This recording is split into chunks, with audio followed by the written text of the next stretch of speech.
егер қажет болса экшн, егер қажет болса экшн. Қазақтың дарахан даласы продакшн, national sound, dig to it fashion.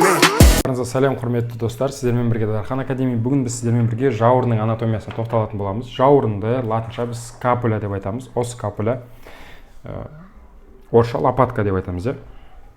Енді мынау бізде жауырын. Адамда екі жауырын болады. Мына жерде сіздер оны көріп тұрсыздар. Қазір сіздер көріп тұрған жақтарыңыз ол жауырынның артқы жағы, артқы беті, фацис дорсалис. Қазір оны біз бөлек-бөлек айтамыз. Енді давайте жауырынды бөліп алайық. Мынау біз қазір көріп тұрған бұл жауырынның алдыңғы беті, немесе қабырғалық беті деп айтамыз. Не үшін қабырғалық беті? Қараңыздар, себебі бұл бетімен ол қайда қарап тұр? Қабырғаларға қарап тұр. Қабырғаларға қарап тұр. Енді бұл бізде міне мына жерін біз денесі деп айтамыз, немесе дәл осы аймақты біз айтамыз қабырғалық беті, фацис касталис, немесе алдыңғы беті, фацис антериор деп айтамыз. Оны не түзетсе сіздер айтасыздар.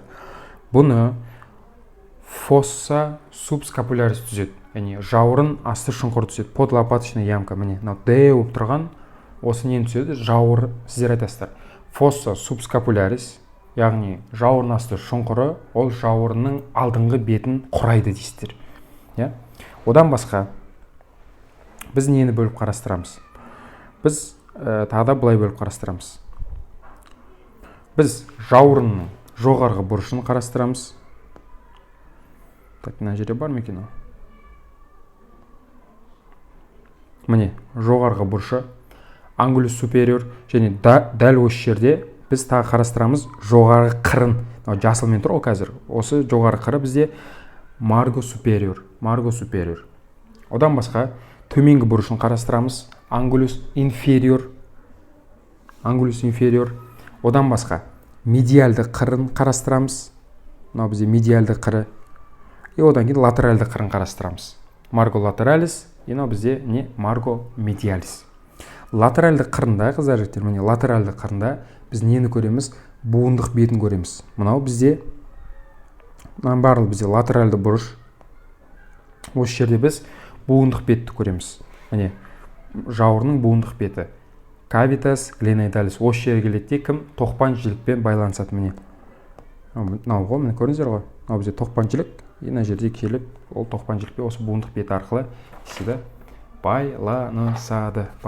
Енді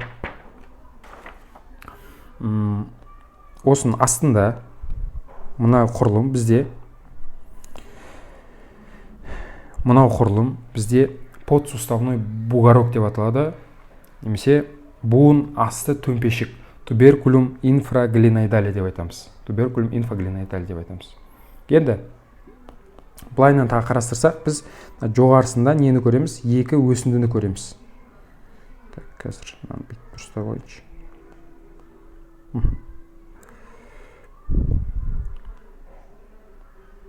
Жоғарысынан қарасақ, біз тағы жоғарыда екі өсіндіні көреміз.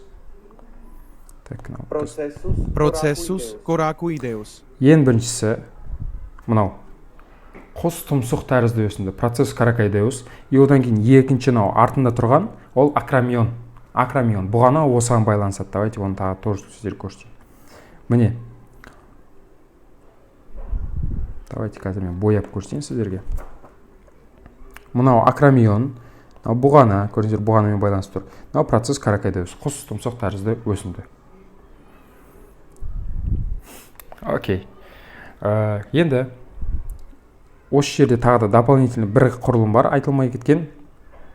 Ол мынау кішкентай қызылмен тұрған осы жер. Бұны біз не деп айтамыз? Жауырын тілігі деп айтамыз. Инцизура скапуля деп айтамыз. Окей. Енді давайте қазір жауырынды алайық та артынан қарастырайық. Міне мынау бізде уже арты, артынан бүйтіп қарастырамыз.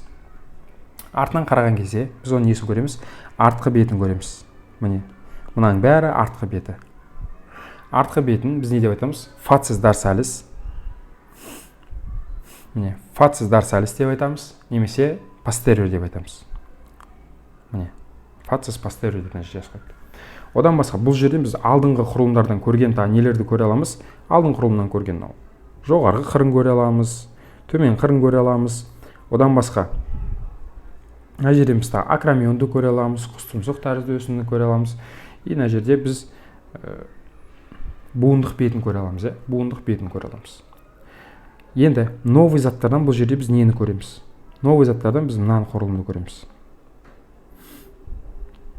Міне, мынаны. Ось лопатки деп тұр. Жауырын қыры, спина скапуляны көреміз. Міне, спина скапуля. Қарап отырсаңыздар, ол жауырынды екіге бөліп тұр. Жоғарғы жағына және төменгі жағына бөліп тұр. Олардың атаулары қандай енді соларды бөлейік. Екіге бөледі. Мынау жоғарысында бізде надосная ямка, жауырын қыры үсті шұңқыры немесе надосная ямка, фосса супраспината деп айтамыз. И және астында бізде подосная ямкаға бөледі. Жауырын қыры асты шұңқыр немесе подосная ямка, фосса инфраспинатаға осылай бөліп қарастырамыз. Осымен жауырынға арналған біздің видео лекция өзінің мәресіне жетті. Надеюсь, сабақ түсінікті болды деп ойлаймын. Жауырын ондай қатты қиын құрылым емес. Сабақ барлықтарыңызға пайдалы болды деп ойлаймын. Назарларыңызға рахмет.